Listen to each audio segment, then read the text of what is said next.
C'est l'heure du journal de l'Afrique. Soyez les bienvenus sur France 24. À la une ce soir, les Émirats arabes unis de nouveau pointés du doigt dans la guerre au Soudan. Le Soudan accuse les Émirats arabes unis d'être le moteur d'un génocide au Darfour. Les Émirats arabes unis sont soupçonnés de financer les forces de soutien rapide. Les RSF sont accusés de cibler puis de massacrer des populations non arabes dans la région. Florent Marché. Au Sénégal, le président du Conseil constitutionnel, Mamadou Badio Camara, est décédé ce jeudi à Dakar à l'âge de 73 ans. À la tête de l'institution depuis 2022, il s'était notamment distingué en s'opposant au report de la présidentielle de 2024. La correspondance à Dakar d'Eliman Dao. Les hommages.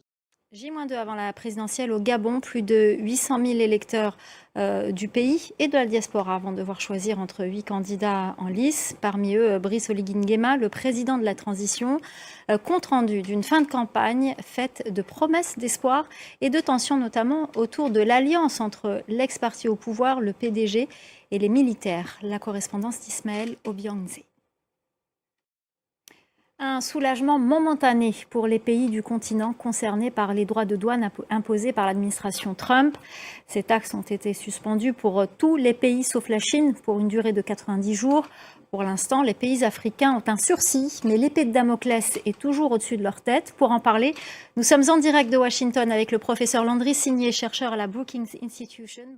Merci beaucoup Landry Signé, professeur, chercheur à Brookings Institution. Merci infiniment pour votre décryptage. C'est une étoile montante dans sa discipline, le jiu-jitsu brésilien. Déjà champion du monde et vice-champion d'Europe, Freddy Lele Talla n'a que 22 ans. C'est la fin du journal de l'Afrique. L'info continue sur France 24.